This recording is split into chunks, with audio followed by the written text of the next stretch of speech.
Chapter 6. Danger. It was the height of the Reign of Terror.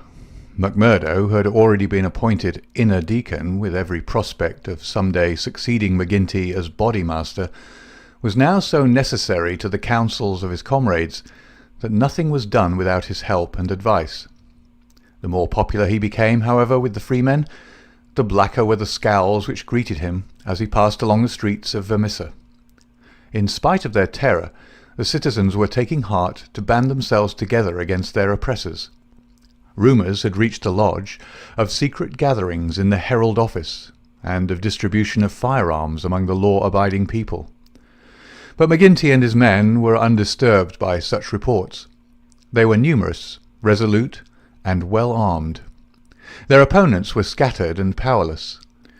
It would all end, as it had done in the past, in aimless talk and possibly in impotent arrests. So said McGinty, McMurdo, and all the bolder spirits. It was a Saturday evening in May. Saturday was always the lodge night, and McMurdo was leaving his house to attend it when Morris, the weaker brother of the order, came to see him. His brow was creased with care, and his kindly face was drawn and haggard. "Can I speak with you freely, Mr. McMurdo?" "Sure." "I can't forget that I spoke my heart to you once, and that you kept it to yourself, even though the boss himself came to ask you about it." "What else could I do if you trusted me? It wasn't that I agreed with what you said." "I know that well, but you are the one that I can speak to and be safe. I've a secret here." He put his hand to his breast. "And it is just burning the life out of me. I wish it had come to any one of you but me. If I tell it, it will mean murder for sure. If I don't, it may bring the end of us all. God help me, but I am near out of my wits over it." McMurdo looked at the man earnestly. He was trembling in every limb. He poured some whisky into a glass and handed it to him. "That's the physic for the likes of you," said he. "Now, let me hear it." Morris drank, and his white face took a tinge of colour. "I can tell it to you all in one sentence," said he. "There's a detective on our trail." McMurdo stared at him in astonishment. "Why, man, you're crazy," he said. "Isn't the place full of police and detectives, and what harm did they ever do us?" No, it's no man of the district. As you say, we know them, and it is little that they can do. But you've heard of Pinkertons?" "I've read some of folk of that name." "Well, you can take it from me you've no show when they are on your trail. It's not a take-it-or-miss-it government concern. It's a dead-earnest business proposition that's out for results and keeps out till by hook or crook it gets them. If a Pinkerton man is deep in this business, we're all destroyed." "We must kill him." "Ah, it's the first thought that came to you, so it will be up at the lodge. Didn't I say to you that it would end in murder?" "Sure, what is murder? Isn't it common enough in these parts?" "It is indeed, but it's not for me to point out the man that is to be murdered. I'd never rest easy again. And yet it's our own necks that may be at stake. In God's name, what shall I do?" He rocked to and fro in his agony of indecision. But his words had moved McMurdo deeply. It was easy to see that he shared the other's opinion as to the danger, and the need for meeting it. He gripped Morris's shoulders and shook him in his earnestness. "See here, man," he cried, and he almost screeched the words in his excitement. "You won't gain anything by sitting keening like an old wife at a wake. Let's have the facts. Who is the fellow? Where is he? How did you hear of him? Why did you come to me?" "I came to you, for you are the one man that would advise me. I told you that I had a store in the East before I came here.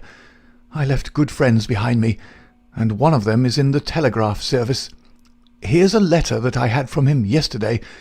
It's this part from the top of the page. You can read it yourself." This was what McMurdo read. "How are the Scourers getting on in your parts? We read plenty of them in the papers. Between you and me, I expect to hear news from you before long. 5 big corporations and the 2 railroads have taken the thing up in dead earnest. They mean it. And you can bet they'll get there. They are right deep down into it. Pinkerton has taken hold under their orders, and his best man, Birdie Edwards, is operating. The thing has got to be stopped right now. Now, read the postscript. Of course, what I give you is what I learned in business, so it goes no further. It's a queer cipher that you handle by the yard every day and can get no meaning from. McMurdo sat in silence for some time with the letter in his listless hands. The mist had lifted for a moment, and there was the abyss before him. "Does anyone else know of this?" he asked. "I have told no one else." "But this man, your friend, has he any other person that we would likely write to?" "Well, I dare say he knows one or two more." "Of the lodge?" "It's likely enough." "I was asking because it is likely that he may have given some description of this fellow Birdie Edwards. Then we could get on his trail." "Well, it's possible, but I shouldn't think he knew him. He's just telling me the news that came to him by way of business. How would he know this Pinkerton man?" McMurdo gave a violent start. "By gar!" he cried. "I've got him! What a fool I was not to know it! Lord, but we're in luck! We'll fix him before he can do any harm. See here, Morris, will you leave this thing in my hands?" "Sure, if you will only take it off mine." "I'll do that. You can stand right back and let me run it. Even your name need not be mentioned. I'll take it all on myself, as if it were to me that this letter has come. Will that content you?" "It's just what I would ask." "Then leave it at that, and keep your head shut. Now I'll get down to the lodge, and we'll soon make old man Pinkerton sorry for himself." "You wouldn't kill this man?" "The less you know, friend Morris, the easier your conscience, and the better you'll sleep. Ask no questions, and let these things settle themselves. I have hold of it now." Morris shook his head sadly as he left. "I feel that his blood is on my hands," he groaned. "Self-protection is no murder, anyhow," said McMurdo, smiling grimly. "It's him or us. I guess this man would destroy us all if we left him long in the valley. Why, Brother Morris, we'll have to elect you bodymaster yet, for you've surely saved the lodge." And yet it was clear from his actions that he thought more seriously of this new intrusion than his words would show. It may have been his guilty conscience. It may have been the reputation of the Pinkerton organization. It may have been the knowledge that great, rich corporations had set themselves the task of clearing out the scourers. But whatever his reason, his actions were those of a man who is preparing for the worst.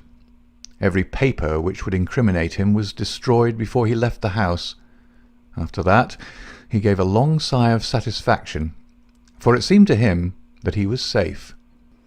And yet the danger must still have pressed somewhat upon him, for on his way to the lodge he stopped at old man Shafter's. The house was forbidden him, but when he tapped at the window, Etty came out to him. The dancing Irish devilry had gone from her lover's eyes. She read his danger in his earnest face. "Something has happened," she cried. "Oh, Jack, you are in danger." "Sure, it is not very bad, my sweetheart, and yet it may be wise that we make a move before it's worse." "Make a move?" "I promised you once that I'd go some day. I think the time is coming. I had news tonight, bad news, and I see trouble coming." "The police?" "Well, a Pinkerton. But sure, you wouldn't know what that is, a cushla, nor what it would mean to the likes of me. I'm too deep in this thing, and I may have to get out of it quick. You said you'd come with me if I went." "Oh, Jack, it would be the saving of you." "I'm an honest man in some things, Etty. I wouldn't hurt a hair of your bonny head for all the world can give, nor ever pull you down 1 inch from the golden throne above the clouds where I always see you. Would you trust me?" She put her hand in his without a word. "Well then, listen to what I say, and do as I order you, for indeed it's the only way for us. Things are going to happen in this valley. I feel it in my bones. There may be many of us that will have to look out for ourselves. I'm one anyhow. If I go, by day or night, it's you that must come with me." "I'd come after you, Jack." "No, no, you should come with me. If this valley is closed to me, and I can never come back, how can I leave you behind? And me perhaps in hiding from the police, with never a chance of a message. It's with me you must come. I know a good woman in the place I come from, and it's there I'd leave you till when we get married. Will you come?" "Yes, Jack, I will come." "God bless you for your trust in me. It's a fiend out of hell that I should be if I abused it. Now mark you, Etty, it'll just be a word to you, and when it reaches you, you will drop everything and come right down to the waiting room at the depot and stay there till I come for you." "Day or night, I'll come at the word, Jack." Somewhat eased in mind, now that his own preparations for escape had been begun, McMurdo went on to the lodge. It had already assembled, and only by complicated signs and countersigns could he pass through the outer guard and inner guard who close-tiled it. A buzz of pleasure and welcome greeted him as he entered.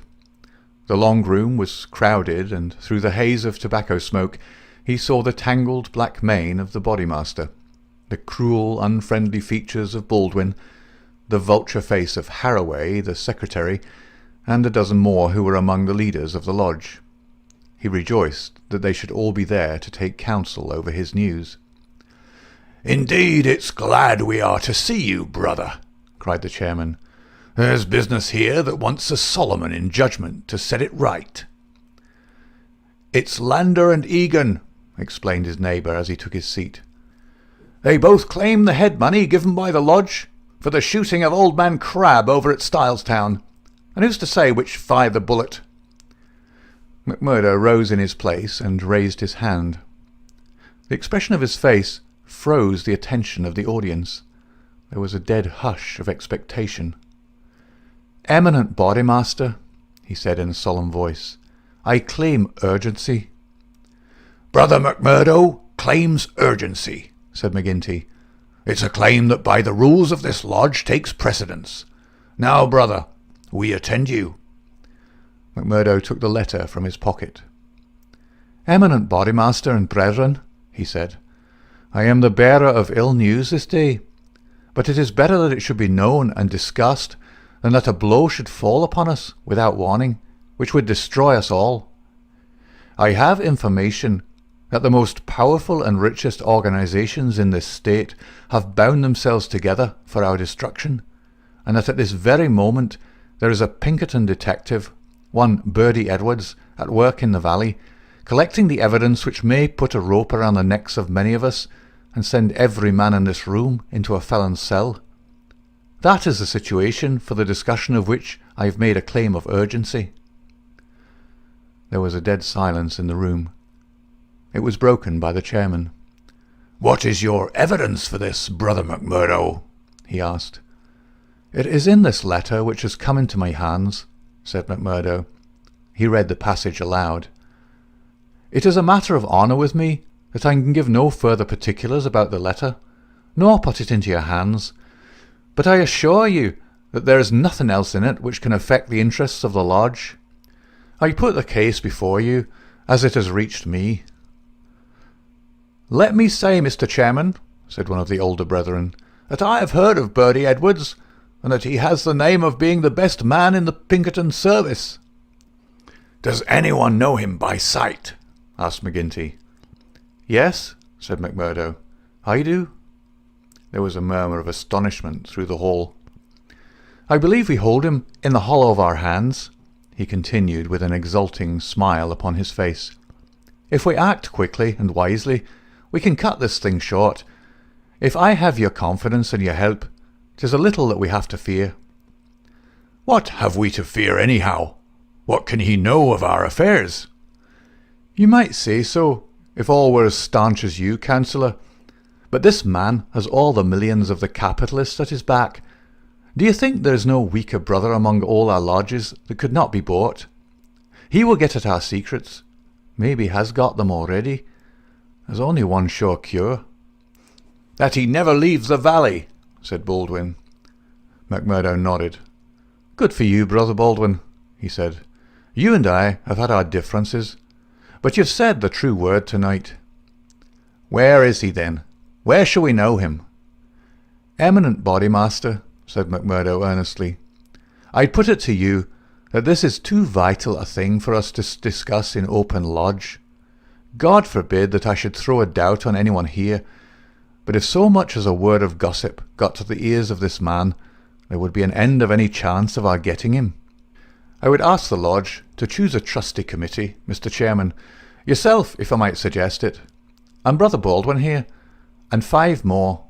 Then I can talk freely of what I know and of what I advise should be done. The proposition was at once adopted, and the committee chosen. Besides the chairman and Baldwin, there were the vulture-faced secretary, Harroway, Tiger Cormac, the brutal young assassin, Carter, the treasurer, and the brothers Willoughby, fearless and desperate men who would stick at nothing. The usual revelry of the lodge was short and subdued, for there was a cloud upon the men's spirits, and many there for the first time began to see the cloud of avenging law drifting up in that serene sky under which they had dwelt so long. The horrors they had dealt out to others had been so much a part of their settled lives that the thought of retribution had become a remote one, and so seemed the more startling now that it came so closely upon them. They broke up early, and left their leaders to their counsel. Now, McMurdo, said McGinty when they were all alone. The 7 men sat frozen in their seats. I said just now that I knew Bertie Edwards, McMurdo explained. I need not tell you that he is not here under that name.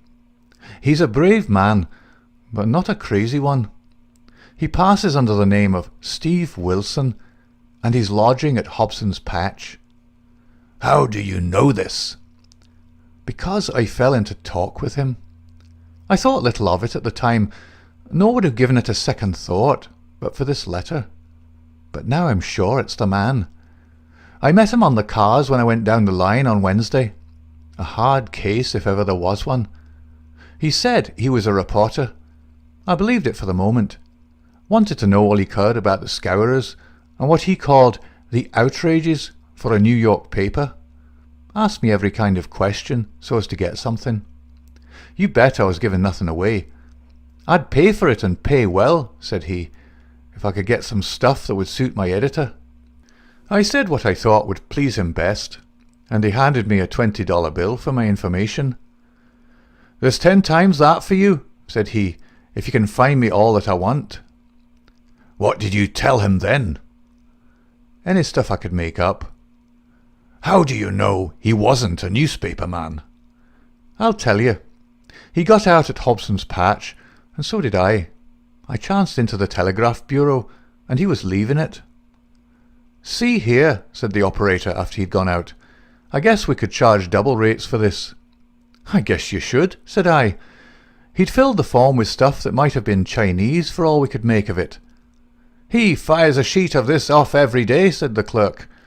Yes, said I, it's special news for his paper, and he's scared that others should tap it. That was what the operator thought, and what I thought at the time, but I think differently now. By gar, I believe you're right, said McGinty. But what do you allow that we should do about it? Why not go right down now and fix him? Someone suggested. Aye, the sooner the better. I'd start this next minute if I knew where I could find him, said McMurdo. He's in Hobson's Patch, but I don't know the house. I've got a plan, though, if you'll only take my advice. Well, what is it? I'll go to the patch tomorrow morning. I'll find him through the operator. He can locate him, I guess. Well, then I'll tell him that I'm a free man myself. I'll offer him all the secrets of the lodge for a price. You bet he'll tumble to it. I'll tell him the papers are at my house, and that it's as much as my life would be worth to let him come while my folk were about. He'll see that that's horse sense. Let him come at 10 o'clock at night, and he shall see everything. That will fetch him, for sure. Well, you can plan the rest for yourselves. Widow McManara's is a lonely house. She's as true as steel and as deaf as a post. There's only Scanlon and me in the house. If I get his promise, and I'll let you know if I do, I'd have the whole 7 of you come to me by 9 o'clock. We'll get him in. If ever he gets out alive, well, he can talk of Bertie Edwards' luck for the rest of his days. There's going to be a vacancy at Pinkerton's, or I'm mistaken. Leave it at that, McMurdo. At 9 tomorrow we'll be with you. You once get the door shut behind him, and you can leave the rest with us. End of chapter 6.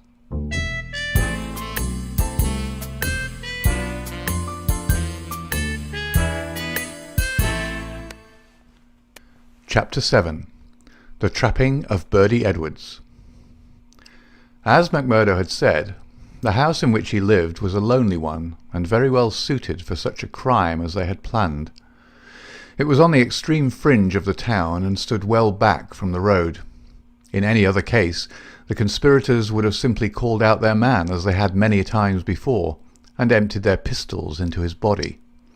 But in this instance, it was very necessary to find out how much he knew, how he knew it, and what had been passed on to his employers. It was possible that they were already too late, and that the work had been done. If that was indeed so, they could at least have their revenge upon the man who had done it. But they were hopeful that nothing of great importance had yet come to the detective's knowledge, as otherwise, they argued, he would not have troubled to write down and forward such trivial information as McMurdo claimed to have given him. However, all this they would learn from his own lips. Once in their power, they would find a way to make him speak. It was not the first time that they had handled an unwilling witness. McMurdo went to Hobson's Patch as agreed. The police seemed to take particular interest in him that morning, and Captain Marvin, he who had claimed the old acquaintance with him at Chicago, actually addressed him as he waited at the station. McMurdo turned away and refused to speak with him. He was back from his mission in the afternoon, and saw McGinty at the Union House. "He is coming," he said. "Good," said McGinty. The giant was in his shirt-sleeves, with chains and seals gleaming athwart his ample waistcoat, and a diamond twinkling through the fringe of his bristling beard. Drink and politics had made the boss a very rich as well as powerful man. The more terrible, therefore, seemed that glimpse of the prison or the gallows which had risen before him the night before. "Do you reckon he knows much?" he asked anxiously. McMurdo shook his head gloomily. "He's been here some time, 6 weeks at least. I guess he didn't come into these parts to look at the prospect. If he's been working among us all that time with the railroad money at his back, I should expect that he's got results, and that he's passed them on." "There's not a weak man in the lodge," cried McGinty. "True as steel, every man of them. And yet, by the Lord, there is that skunk Morris. What about him? If any man gives us away, it would be he. I've a mind to send a couple of the boys round before evening to give him a beating up and see what they can get from him." "Well, there would be no harm in that," McMurdo answered. "I won't deny that I have a liking for Morris, and would be sorry to see him come to harm. He has spoken to me once or twice over lodge matters. I know he may not see them the same as you or I. He never seemed the sort that squeals. But still, it is not for me to stand between him and you." "I'll fix the old devil," said McGinty with an oath. "I've had my eye on him this year past." "Well, you know best about that," McMurdo answered. "But whatever you do must be tomorrow. For we must lie low until the Pinkerton affair is settled up. We can't afford to set the police buzzing today of all days." "True for you," said McGinty. "And we'll learn from Bertie Edwards himself where he got his news if we have to cut his heart out first. Did he seem to scent a trap?" McMurdo laughed. "I guess I took him on his weak point," he said. "If he could get on a good trail of the scourers, he's ready to follow it into hell. I took his money." McMurdo grinned as he produced a wad of dollar notes. "And there's much more when he's seen all my papers." "What papers?" "Well, there are no papers. but I filled him up about constitutions and books of rules and forms of membership. He expects to get right down to the end of everything before he leaves." "Faith, he's right there," said McGinty grimly. "Didn't he ask you why you didn't bring him the papers?" "As if I would carry such things, and me a suspected man, and Captain Marvin after speaking to me this very day at the depot." "Aye, I heard of that," said McGinty. "I guess the heavy end of this business is coming on to you. We could put him down an old shaft when we've done with him, but however we work it, we can't get past the man living at Hobston's Patch, and you being there today." McMurdo shrugged his shoulders. "If we handle it right, they can never prove the killing," said he. "No one can see him come to the house after dark, and I'll lay to it that no one will see him go. Now see here, councillor, I'll show you my plan, and I'll ask you to fit the others into it. You'll all come in good time. Very well. He comes at 10. He's to tap 3 times, and me to open the door for him. Then I'll get behind him and shut it. He's our man then." "That's all easy and plain." "Yes, but the next step wants considering. He's a hard proposition. He's heavily armed. I filled him proper, and yet he's likely to be on his guard. Suppose I show him right into a room with 7 men in it where he expected to find me alone. There's going to be shooting, and somebody's going to be hurt." "That's so." "And the noise is going to bring every damned copper in the township on top of it." "I guess you're right." "This is how I should work it. You'll all be in the big room, same as you saw when you had a chat with me. I'll open the door for him, show him into the parlour beside the door, and leave him there while I get the papers. That will give me the chance of telling you how things are shaping. Then I'll go back to him with some faked papers. As he's reading them, I'll jump for him and get my grip on his pistol arm. You'll hear me call, and in you'll rush. The quicker the better, for he's as strong a man as I, and I may have more than I can manage. But I allow that I can hold him till you come." "It's a good plan," said McGinty. "The lodge will owe you a debt for this. I guess when I move out of the chair I can put a name to the man that's coming after me." "Sure, councillor. I'm little more than a recruit," said McMurdo, but his face showed what he thought of the great man's compliment. When he'd returned home, he made his own preparations for the grim evening in front of him. First he cleaned, oiled, and loaded his Smith & Wesson revolver. Then he surveyed the room in which the detective was to be trapped. It was a large apartment, with a long deal table in the centre, and the big stove at one side. At each of the other sides were windows. There were no shutters on these, only light curtains which drew across. McMurdo examined these attentively. No doubt it must have struck him that the apartment was very exposed for so secret a meeting. Yet its distance from the road made it of less consequence. Finally, he discussed the matter with his fellow lodger. Scanlon, though a scourer, was an inoffensive little man who was too weak to stand against the opinion of his comrades, but was secretly horrified by the deeds of blood at which he had sometimes been forced to assist. McMurdo told him shortly what was intended. "And if I were you, Mike Scanlon, I would take a night off and keep clear of it. There'll be bloody work here before morning." "Well, indeed then, Mac," Scanlon answered. "It's not the will, but the nerve that is wanting in me. When I saw Manager Dunn go down at the colliery yonder, it was just more than I could stand. I'm not made for it, same as you or McGinty. If the lodge will think none the worse of me, I'll just do as you advise, and leave you to yourselves for the evening." The men came in good time as arranged.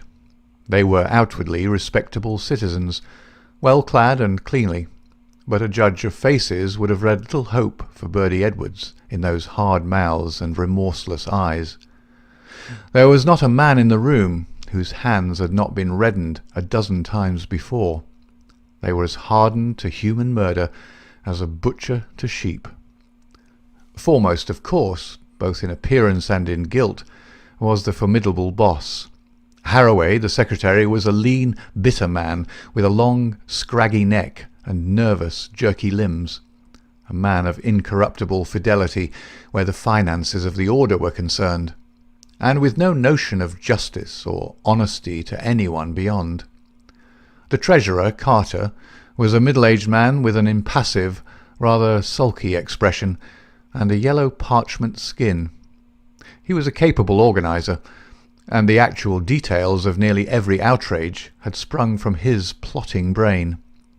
The two Willoughbys were men of action, tall, lithe young fellows with determined faces, while their companion, Tiger Cormac, a heavy, dark youth, was feared even by his own comrades for the ferocity of his disposition. These were the men who assembled that night under the roof of McMurdo for the killing of the Pinkerton detective. Their host had placed whisky upon the table, and they had hastened to prime themselves for the work before them. Baldwin and Cormac were already half drunk, and the liquor had brought out all their ferocity. Cormac placed his hands on the stove for an instant. It had been lighted, for the nights were still cold. "That will do," said he with an oath. "Aye," said Baldwin, catching his meaning. "If he is strapped to that, we'll have the truth out of him." "We'll have the truth out of him, never fear," said McMurdo. He had nerves of steel, this man, for though the whole weight of the affair was on him, his manner was as cool and unconcerned as ever. The others marked it and applauded. "You are the one to handle him," said the boss approvingly. "Not a warning will he get till your hand is on his throat. It's a pity there are no shutters to your windows." McMurdo went from one to the other and drew the curtains tighter. "Sure no one can spy upon us now. It's close upon the hour." "Maybe he won't come. Maybe he'll get a sniff of danger," said the secretary. "He'll come, never fear," McMurdo answered. "He is as eager to come as you can be to see him. Hark to that." They all sat like wax figures, some with their glasses arrested halfway to their lips. 3 loud knocks had sounded at the door. "Hush!" McMurdo raised his hand in caution. An exulting glance went round the circle, and hands were laid upon their weapons. "Not a sound, for your lives," McMurdo whispered as he went from the room, closing the door carefully behind him. With strained ears the murderers waited. They counted the steps of their comrade down the passage. Then they heard him open the outer door. There were a few words as of a greeting. Then they were aware of a strange step inside and of an unfamiliar voice. An instant later came the slam of the door and the turning of the key in the lock. Their prey was safe within the trap.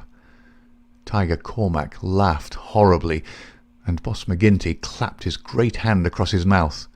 "Be quiet, you fool," he whispered. "You'll be the undoing of us yet." There was a mutter of conversation from the next room. It seemed interminable. Then the door opened, and McMurdo appeared, his finger upon his lip.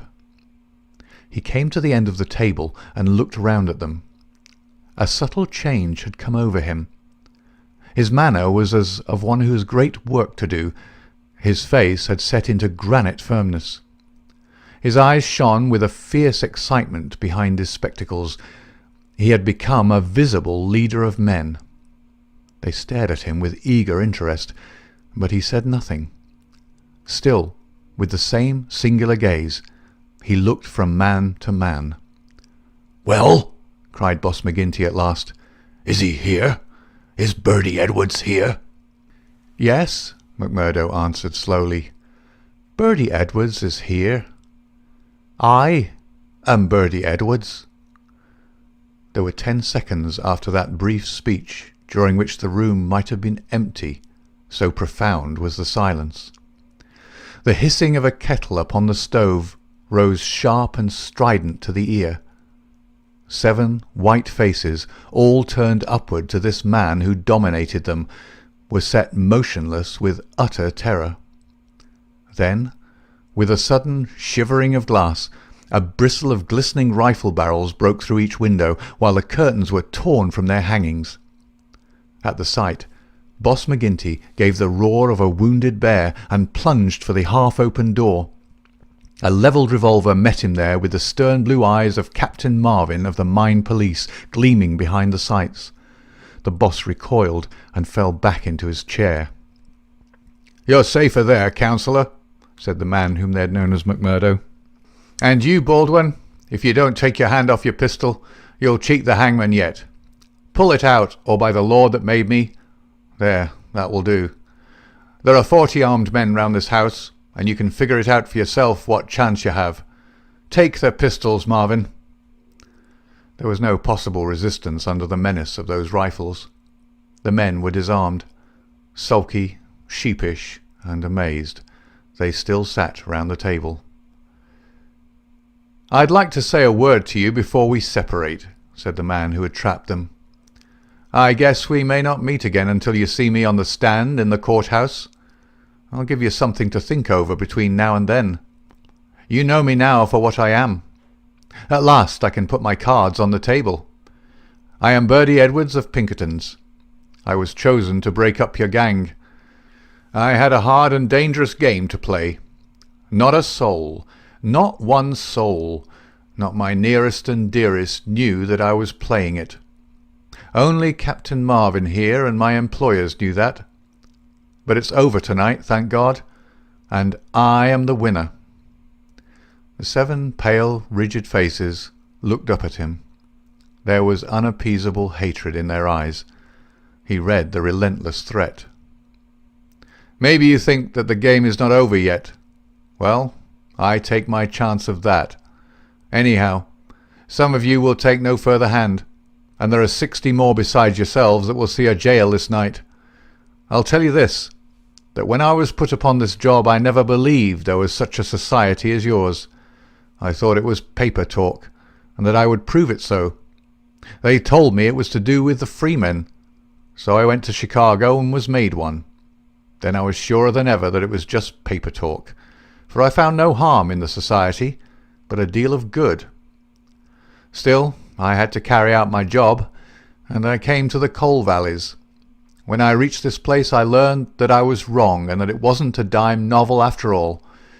So I stayed to look after it. I never killed a man in Chicago.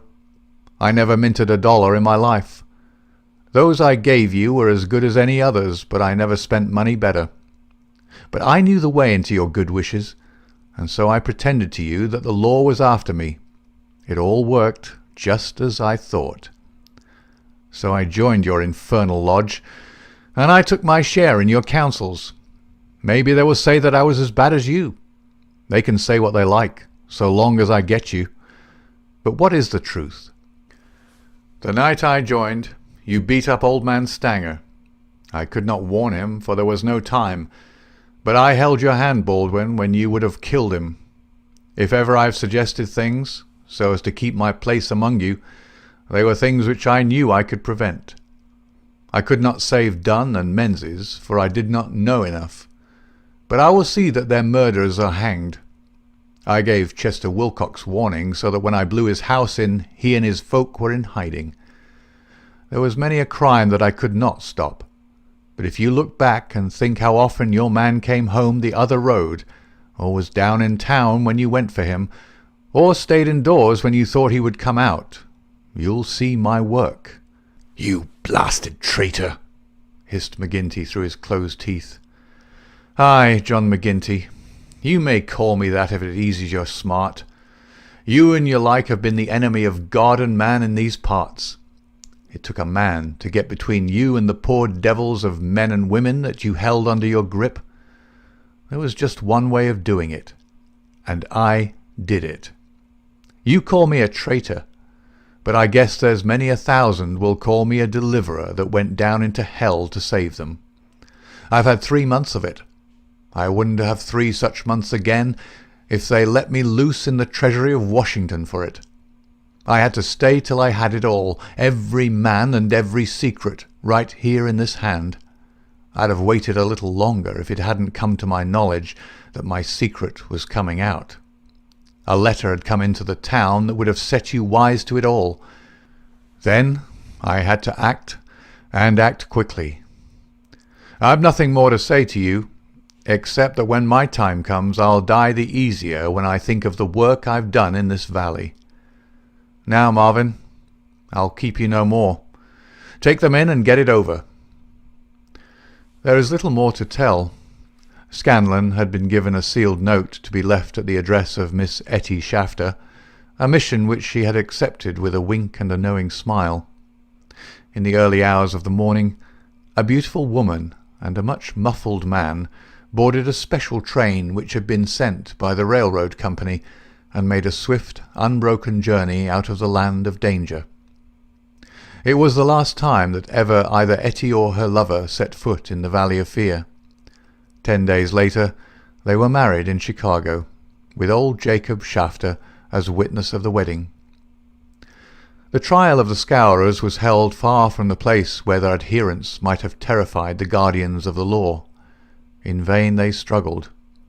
In vain the money of the lodge, money squeezed by blackmail out of the whole countryside, was spent like water in the attempt to save them.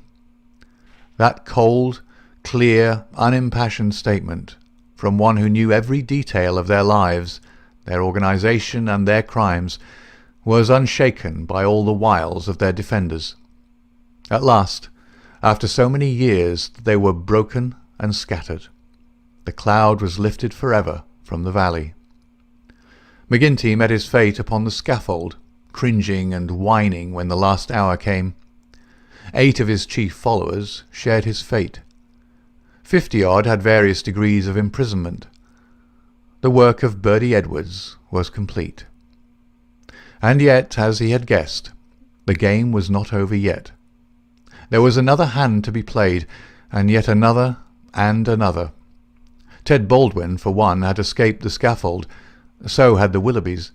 So had several others of the fiercest spirits of the gang. For 10 years they were out of the world, and then came a day when they were free once more.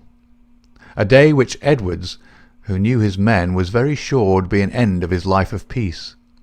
They had sworn an oath on all that they thought holy, to have his blood as a vengeance for their comrades, and well they strove to keep their vow. From Chicago he was chased, after 2 attempts so near success that it was sure that the third would get him. From Chicago he went under a changed name to California, and it was there that the light went for a time out of his life when Etty Edwards died. Once again he was nearly killed, and once again, under the name of Douglas, he worked in a lonely canyon, where with an English partner named Barker he amassed a fortune. At last there came a warning to him that the bloodhounds were on his track once more, and he cleared, only just in time, for England. And thence came the John Douglas, who for a second time married a worthy mate, and lived for 5 years as a Sussex county gentleman, a life which ended with the strange happenings of which we have heard. End of Chapter 7.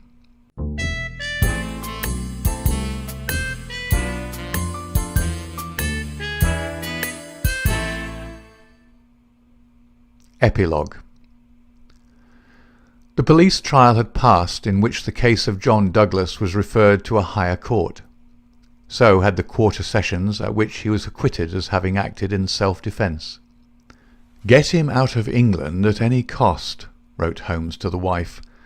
"There are forces here which may be more dangerous than those he has escaped. There is no safety for your husband in England." 2 months had gone by, and the case had to some extent passed from our minds. Then one morning there came an enigmatic note slipped into our letter-box. "Dear me, Mr. Holmes, dear me," said this singular epistle. There was neither superscription nor signature. I laughed at the quaint message, but Holmes showed unwonted seriousness.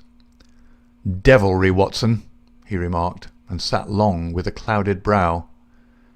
Late last night Mrs. Hudson, our landlady, brought up a message that a gentleman wished to see Mr. Holmes, and that the matter was of the utmost importance. Close at the heels of his messenger came Cecil Barker, our friend of the moated manor house. His face was drawn and haggard. "I've had bad news, terrible news, Mr. Holmes," said he. "I feared as much," said Holmes. "You have not had a cable, have you?" "I have had a note from someone who has." "It's poor Douglas. They tell me his name is Edwards, but he will always be Jack Douglas of Bonito Canyon to me. I told you that they started together for South Africa in the Palmyra 3 weeks ago." "Exactly." "The ship reached Cape Town last night. I received this cable from Mrs. Douglas this morning." "Jack has been lost overboard in gale off St. Helena. No one knows how accident occurred. Ivy Douglas." "Ha! It came like that, did it?" said Holmes thoughtfully. "Well, I've no doubt it was well stage managed." "You mean that you think there was no accident?" "None in the world." "He was murdered?" "Surely." "So I think also.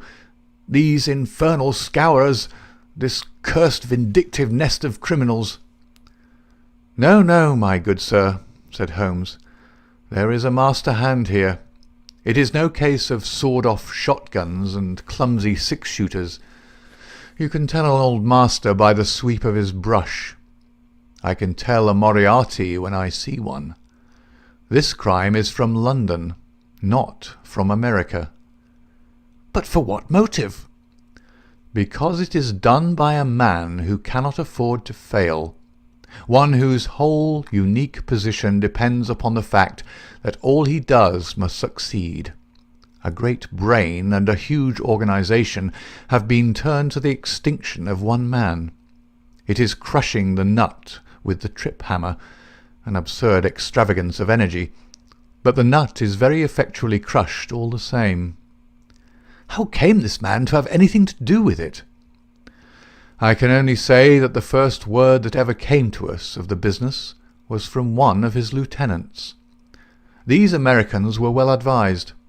Having an English job to do, they took into partnership as any foreign criminal could do, this great consultant in crime. From that moment their man was doomed. At first he would content himself by using his machinery in order to find their victim. Then he would indicate how the matter might be treated. Finally, when he read in the reports of the failure of this agent, he would step in himself with a master touch.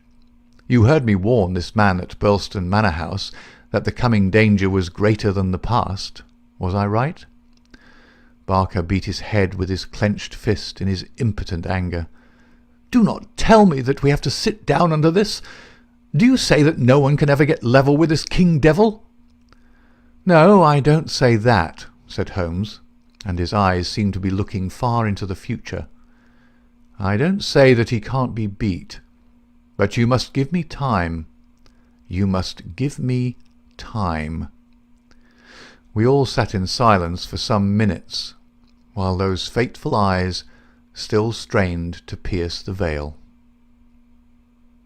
End of the epilogue, and end of The Last Valley by Sir Arthur Conan Doyle.